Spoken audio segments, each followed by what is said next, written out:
शिवाय गौरी वदनाब्जवृंद सूर्याय दक्षाध्वरनाशकाय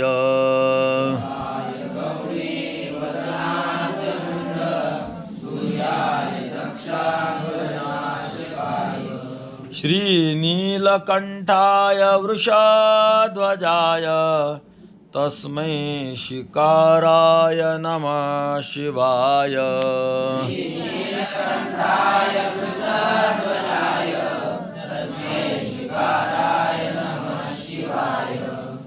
पदच्छेद शिवाय गौरी वदनाब्ज वृंद सूर्याय दक्षाध्वरनाशकाय श्रीनीलकंठाय वृषध्वजाय तस्मै शिकाराय नमः शिवाय।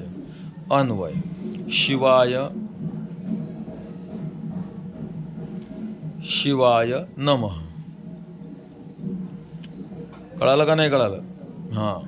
अर्थ शिवाय कल्याण स्वरूप असणाऱ्या शिवाला, गौरी वदनाब्ज वृंद सूर्याय, गौरी म्हणजे पार्वती, तिचं वदन म्हणजे मुख, गौरीचं मुख हेच कमळ आहे. गौरीचं मुख हेच काय आहे? कमळ. आणि त्याचं वृंद ते फुलणं. आणि कमळ कशामुळे फुलते? सूर्यामुळे. तर गौरीचं मुख कमळ फुलवण्यासाठी जो सूर्यरूपाने शिव आहे, अशा सूर्याय महादेवाला.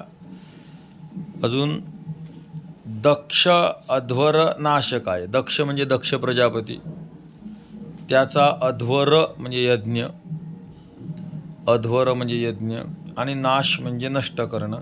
दक्षाच्या यज्ञाचा नाश करणारा असा शिव, त्या शिवाला.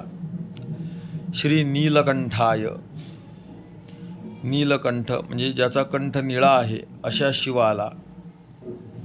वृषध्वजाय, ज्या महादेवाच्या झेंड्यामध्ये, ध्वजेमध्ये बैलाचं चित्र आहे, बैलच ज्यांचा ध्वजा आहे, वृषध्वजाय तस्मै, त्या शी-स्वरूप शिवाय, शिकार स्वरूप म्हणजे शी-स्वरूप अशा शिवाला नमः, माझा नमस्कार आहे. तिसरा श्लोक इथं पूर्ण झाला. जय श्री.